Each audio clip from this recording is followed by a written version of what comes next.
At my father's anniversary celebration, my perfect sister made a speech that humiliated me about failing college and living at home at 35. Everyone laughed while I smiled through the shame, but I planned my payback. Days later, my phone exploded with 43 missed calls from my entire family. Be me. Been sitting here for almost an hour, trying to figure out how to start this. My hands are still shaking while typing this out. Guess I'll just dive in. 2 months ago, my parents celebrated their 40th anniversary. Big deal for everyone, right? They rented out this mid-tier restaurant near our hometown. Nothing fancy, but nice enough that everyone wore something better than jeans. Mom Liz spent weeks obsessing over every detail, making sure her friends from church would be impressed. Dad Thomas just nodded along like he always does. Almost didn't go. Seriously considered faking some stomach bug or whatever. Being the family disappointment gets exhausting when everyone's together in one room staring at you. But I went because, well, 40 years is 40 years. And underneath all the BS, I do love my parents. For context, I'm 37.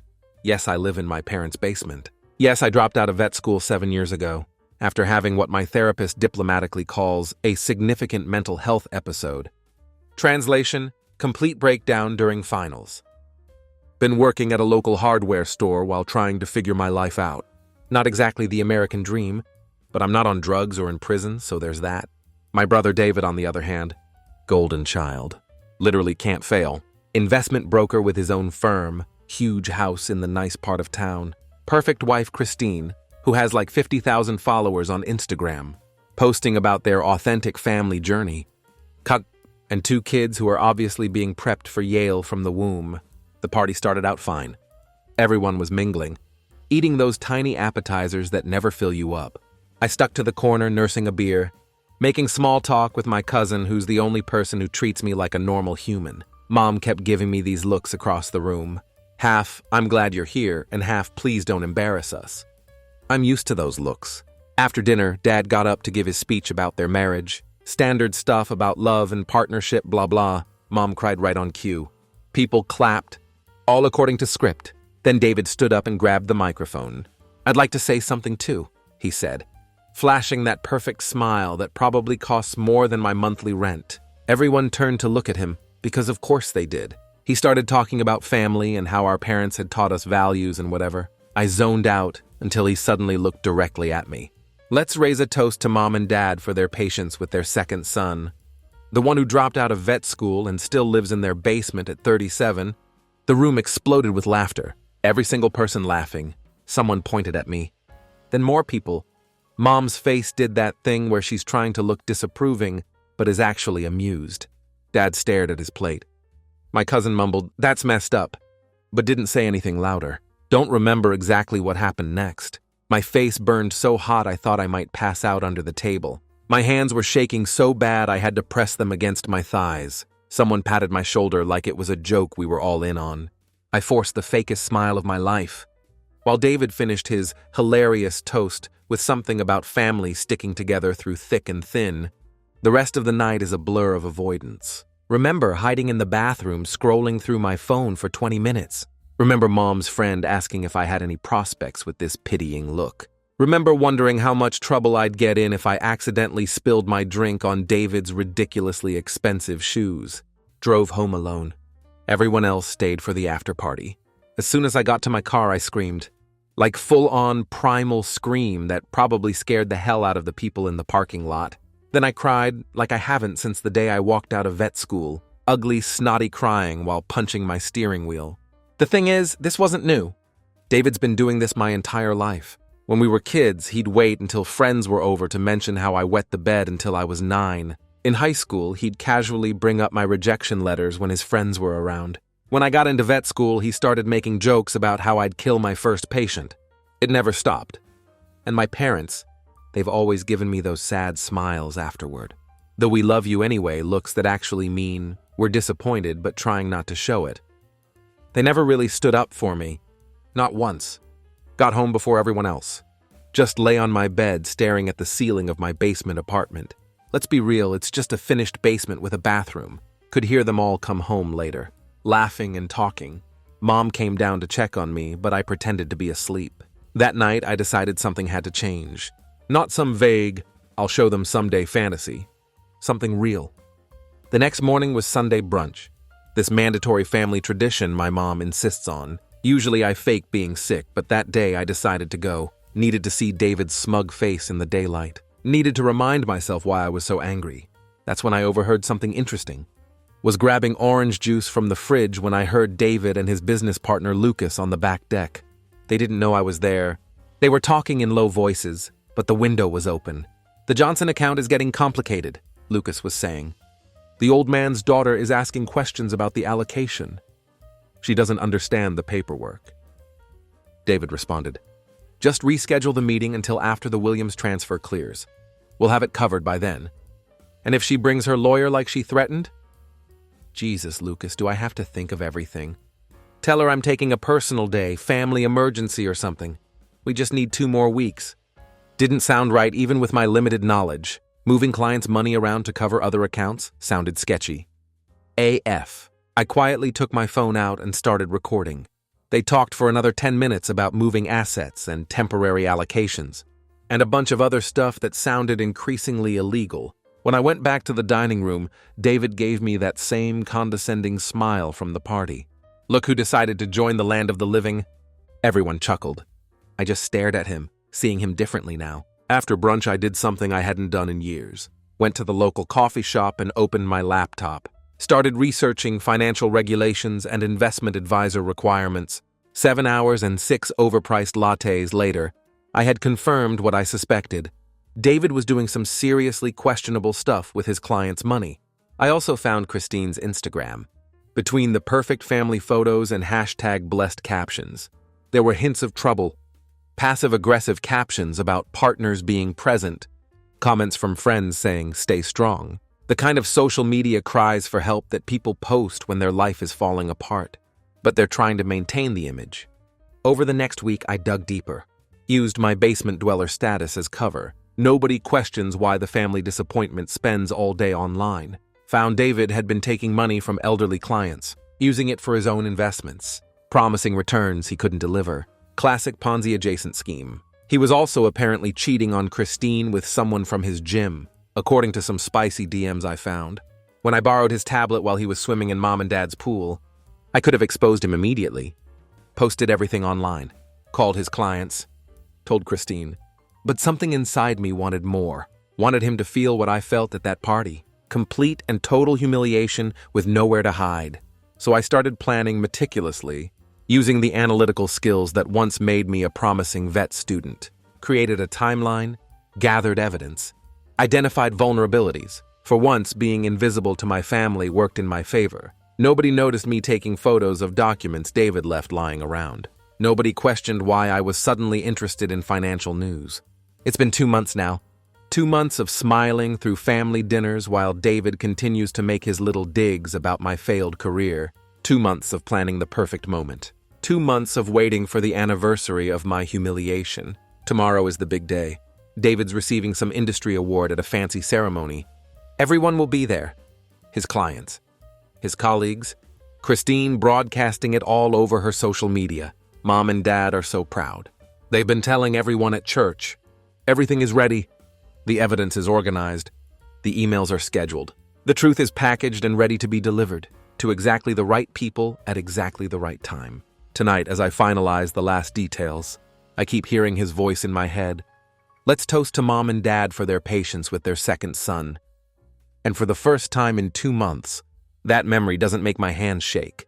It makes me smile. Because by this time tomorrow, David's perfect life is going to implode spectacularly, and I'm going to watch it happen.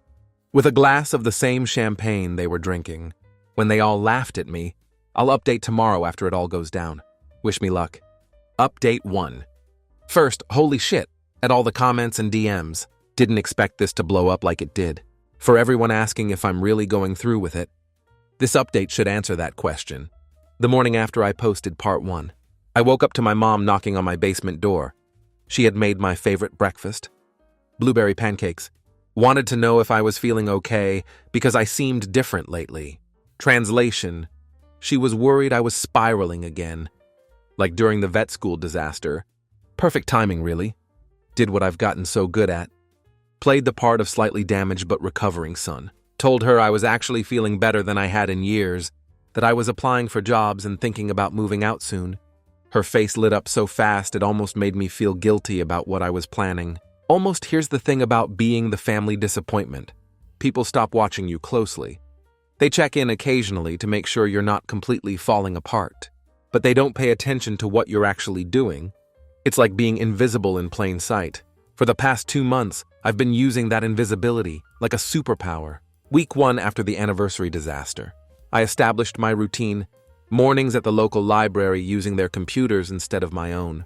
Thanks to the commenter who pointed out IP addresses can be traced.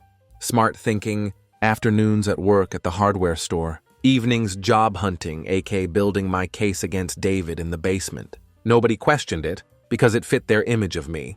Trying to get my shit together. My first real move was reaching out to Christine. This was trickier than I expected. We've never been close. She's always treated me with that special kind of pity, reserved for her husband's loser brother. But I had noticed something during family dinners over the past year. She kept mentioning these stress headaches she was getting. Remember how I said I dropped out of vet school? Well, I didn't drop out because I was stupid. I dropped out because of anxiety and depression that turned into a full-blown breakdown during finals. But I still remember a lot of what I learned, especially about common stress symptoms and treatments. So I coincidentally ran into her at Target one afternoon.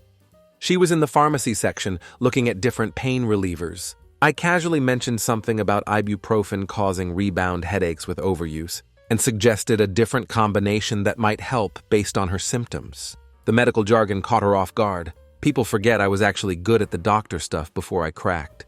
That conversation turned into coffee, which turned into regular texts about her health issues. Within 2 weeks, I was her go-to source for medical advice. She started opening up about other things, how stressed she was with maintaining her social media presence, how the kids were struggling with their packed schedules, how David was working late more and more.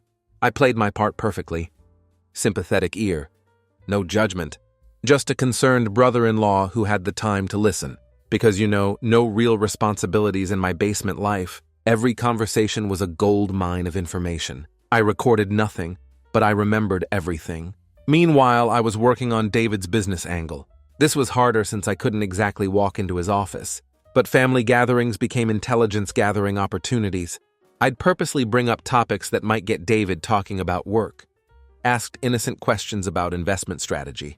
Once I even pretended to be interested in investing my savings, LOL, and got him to explain his approach to client management. The real breakthrough came when I volunteered to help my parents with their computer issues. Dad had been complaining about email problems for weeks. While fixing things, I set up forwarding for any emails from David, to also go to a throwaway account I created, morally questionable maybe, but I wasn't changing anything, just seeing what David was already sending them. That's how I discovered David had been borrowing money from my parents, not asking for loans, actually moving funds from their retirement accounts that he managed. The emails were carefully worded, but it was clear he was using their money to cover his business expenses, promising returns that hadn't materialized. 3 weeks in, I hit another gold mine. David had left his laptop at my parents' house when he rushed out after a Sunday dinner. He'd forgotten to log out of his email. I had about 20 minutes before someone noticed. My hands shook as I quickly forwarded key emails to my burner account and took screenshots of his calendar. That's when I found emails between David and someone named Vanessa. At first I thought it might be a client. It wasn't. The messages started professional but quickly turned personal. Then sexual. I felt gross reading them but also vindicated. Perfect family. Man, David was having an affair with a colleague at work. But the biggest revelation came from his meeting schedule.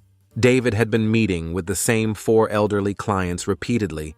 The Wilsons, the Johnsons, the Parkers, and Mrs. Takahashi, cross-referencing with other emails. I realized these were wealthy clients whose accounts David was using to cover losses with other investments. Classic Ponzi-adjacent scheme, just like I suspected. By month 2, I had enough evidence to completely destroy David's career. But I wanted more. I wanted to understand why he turned out this way, why he felt the need to put me down to build himself up, why our parents always let it happen. So I did something risky. I started asking questions, not direct accusations, but wondering aloud to my mom about whether she thought David seemed stressed lately, mentioning to my dad that I'd overheard David arguing on the phone about money. Small comments designed to gauge their reaction. What I learned was both surprising and sadly predictable. Mom revealed that David had always been jealous of how easily academics came to me when we were younger. That before my issues started, teachers had always said I was the one with real potential. Dad reluctantly admitted that David had struggled with massive student loans and had made some aggressive investments early in his career that hadn't panned out. They weren't excusing his behavior exactly, but they were explaining it, and in the process, revealing that they knew David could be cruel to me. They just chose to ignore it, because dealing with it would mean acknowledging their perfect son wasn't so perfect. That conversation was 2 weeks ago. It left me feeling hollow, but more determined than ever, not just to expose David, but to force my parents to see what they've enabled all these years. The final phase involved 3 careful preparations. First, I created 3 separate packages of evidence. One for my parents containing proof of how David had mismanaged their retirement funds. One for Christine with carefully selected screenshots of David's affair, not the graphic stuff, just enough to prove it was happening. And one comprehensive file for David's business partners and key clients, documenting the pattern of financial mismanagement. Second, I set up a fake job interview for myself, in a town 2 hours away, scheduled for the morning of David's award ceremony. The perfect alibi for why I wouldn't be around when everything blew up. Mom was so excited about the interview. She didn't even question the timing. Third, I had the hardest conversation of my life with my parents last night. I sat them down and told them I knew what David had been doing with their money. I didn't reveal my whole plan, just enough to make them understand their golden child had been using them. Mom cried. Dad got angry, then quiet. They didn't want to believe me, but the evidence was right there in black and white. Transfers from their accounts that they'd never authorized. Falsified return statements. I left them with a choice. They could confront David themselves before his big ceremony, or I would ensure everyone knew what he'd been doing. I didn't threaten or yell, just stated facts and walked away. For the first time in my adult life, I saw them look at me with something other than disappointment. This morning I woke up early, packed a small bag for my job interview, set up the scheduled emails to deliver the remaining evidence packages at precisely 2 p.m., right when David would be on stage accepting his award. As I was heading out the door, I heard my parents arguing upstairs. Dad was saying they needed to call David immediately. Mom was saying they should wait until after the ceremony. Neither of them had a clue about the full scale of what was coming. I left the house feeling strangely calm, drove to a coffee shop in the next town over, ordered a large coffee and opened my laptop. Then I waited. At exactly 2 p.m., my phone started blowing up. First a text from Christine, just a row of question marks, then calls from my parents, then David again and again. I watched the notifications pile up without answering. At 2:15, Christine went live on Instagram from the award venue. Her face was streaked with tears as she started talking about betrayal and lies to her 50,000 followers. In the background, I could see David trying to grab her phone. While people stared, by 2:30, David's business partner Lucas was calling me too. Funny, he'd never called me before in his life. Google alerts I'd set up for David's name started pinging. Someone at the ceremony was live tweeting the meltdown. I'm sitting here now, still in that coffee shop, watching it all unfold from a safe distance. David's perfect life is imploding in real time, and all I had to do was reveal the truth he'd been hiding. The strangest part, I don't feel as good as I thought I would. There's satisfaction, yes, but also this weight in my chest. Not regret exactly. More like the realization that this won't fix everything. It won't erase years of being the family disappointment. It won't heal all those wounds, but it's a start. My phone is still buzzing. I should probably answer eventually. But right now I'm just sitting here, watching the notifications stack up, thinking about how David must be feeling. Is he shaking like I was at that anniversary dinner? Is he forcing a smile while everyone stares? God, I hope so. I'll update again after I head home and deal with the fallout. This is just the beginning. Last update. Last night I didn't sleep at all. Just stared at my phone watching notifications pile up like dead bodies in a disaster movie. 37 missed calls. 62 text messages. The digital aftermath of a nuclear explosion I'd carefully engineered. Around 3 a.m., I finally turned my phone off completely. Sat in the darkness of my motel room. Yeah, I didn't go home after the coffee shop. Not that stupid. And just breathed. For the first time in years, maybe decades, I felt this weird lightness in my chest. Not happiness exactly. More like space. Room to exist without the constant weight of being the disappointment. I turned my phone back on at 7 a.m. 5 new voicemails from David, each one progressively more unhinged. The last one just heavy breathing and what sounded like crying. Part of me wanted to save it as my new ringtone. The rest of me just felt hollow. My parents had texted repeatedly, asking where I was, if I was safe, when I was coming home. Nothing about David or what had happened. Classic Liz and Thomas. Avoid the elephant in the room until it literally tramples someone to death.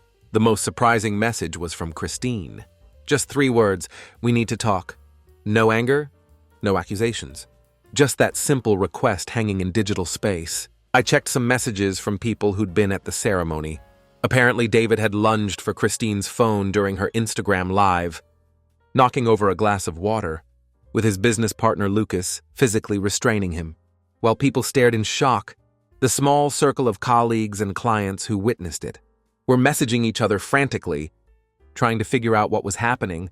I showered, packed my overnight bag, and checked out of the motel. Sat in my car for 20 minutes trying to decide where to go. Not home, not yet. Eventually, I drove to the local diner where I used to study during vet school, ordered coffee and eggs, and tried to look like a normal person whose life wasn't imploding, exploding simultaneously. That's when my phone rang again. Mom. I almost didn't answer. But something in me had changed. I wasn't hiding anymore. She was crying before I even said hello, babbling about how David had been arrested. Arrested. That wasn't part of my plan. Apparently, one of his elderly clients had immediately called the authorities after receiving my evidence package. Something about David already being under investigation for financial irregularities. The police had been waiting for solid evidence, and I'd gift-wrapped it for them. Mom kept asking if I knew. If this was what I wanted, why would I do this to the family? Not once did she ask why David had done what he did. I let her talk herself out. Then simply said I was coming home and we'd discuss it there. The drive back felt surreal, like I was floating above myself. Watching someone else navigate traffic, I kept waiting for regret or guilt to hit me. But it didn't come. Just this strange, calm certainty that I'd done what needed to be done. When I pulled into the driveway, Dad was waiting on the porch. He looked 10 years older than the last time I'd seen him. Shoulders hunched, face gray. He didn't speak as I approached. Just opened the door and gestured me inside. Mom was at the kitchen table, surrounded by tissues. She was scrolling through messages from family friends who'd somehow already heard about what happened. Word travels fast in a tight-knit community, even without making headlines. The 3 of us sat in silence for what felt like hours. Finally, Dad spoke. He asked why I hadn't just come to them with what I knew about David. Why the public humiliation? Why destroy everything in one day? I laughed. Actually laughed out loud. Asked him if he remembered the anniversary party. If he remembered doing nothing while David humiliated me in front of everyone we knew. If he remembered every single family gathering, where David's jokes about my failures went unchallenged. Mom started crying again. Dad stared at his hands. I realized with sudden clarity that they weren't angry about what I'd done. They were angry I'd forced them to see what they'd been ignoring for years. I was about to say more, when the front door slammed open. David, his perfect hair disheveled, tie loose around his neck, eyes wild in a way I'd never seen before. He'd obviously been released on bail.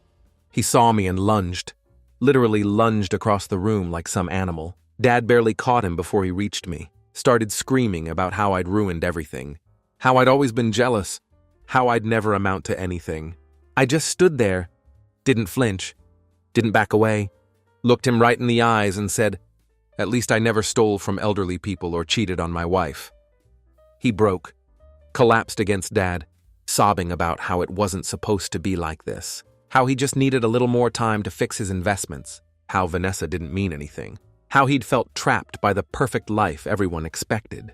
In that moment, looking at my brother crumpled on our parents' kitchen floor, I had this bizarre realization. David was just as fucked up as me, maybe more. He'd just been better at hiding it. Mom made us all sit down, made tea nobody wanted, tried to mediate like this was some childhood squabble over a toy, and not the complete implosion of our family dynamic. It was so ridiculous I almost started laughing again. David wouldn't look at me, kept addressing everything to our parents like I wasn't there, said he'd fix everything. get a good lawyer, make things right with Christine, rebuild his business reputation. Dad finally stopped him, just held up his hand and said, "Enough, David." It was the first time I'd ever heard him speak to Golden Child with anything less than admiration. "You stole from us, from your clients.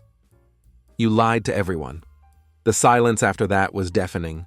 My phone buzzed. Text from Christine. "I'm outside."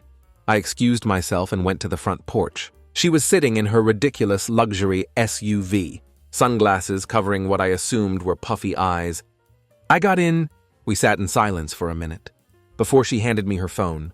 On the screen was a text exchange between her and David from months ago. She'd suspected the affair, confronted him. He'd gaslit her, made her feel crazy and paranoid, made her believe she was the problem in their marriage. She wasn't crying, wasn't yelling, just sitting there with this eerie calmness, asking what else I knew, what else David had been hiding. I told her everything. The financial stuff, the manipulations, all of it. By the end, she was nodding, like someone confirming a diagnosis they'd already suspected. Before I got out of the car, she thanked me for blowing up her marriage, said she'd been feeling like she was going crazy for months, questioning her own perception, said the truth, however painful, was better than living a lie. When I went back inside, David was gone.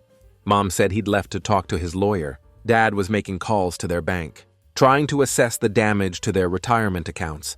I went down to my basement room and started packing. Not everything, just enough for a few days. I needed space to think, to process what had happened and what came next. As I was zipping up my bag, Dad appeared at the bottom of the stairs.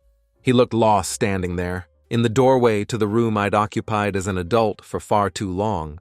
He asked where I was going. I said I didn't know yet, just that I couldn't stay here right now. Then he did something completely unexpected. He apologized. Not just for today or for the anniversary, but for years of allowing David's behavior, for not seeing what was happening between his sons, for failing both of us in different ways. It wasn't a movie moment.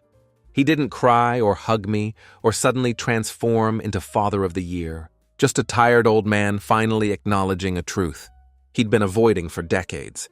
I nodded, not ready to forgive, but recognizing the effort it took him to say it. That was yesterday. Today I woke up in another motel room, checked my phone to find the situation continuing to unfold in our small circle. David's company had issued a statement to clients, temporarily relieving him of his duties pending investigation. Christine had filed for emergency custody of their kids. I've spent the day ignoring calls and thinking about what comes next. The revenge is done, but I don't feel the victory I expected. Instead, there's this weird emptiness, like I've been running a marathon for years, and suddenly crossed a finish line I didn't see coming. One thing's clear, though. I can't go back to the basement. Can't return to being the disappointment. That version of me died the moment I decided to fight back.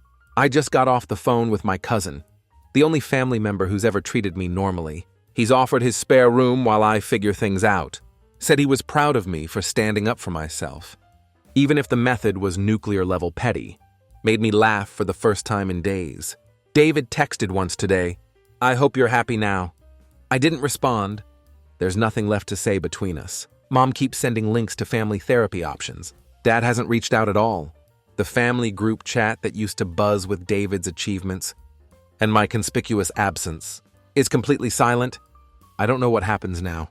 Don't know if our family recovers from this, or if we're permanently broken. Don't know if David faces real consequences, or if money and privilege protect him once again. All I know is that I'm not shaking anymore. My hands are steady as I type this.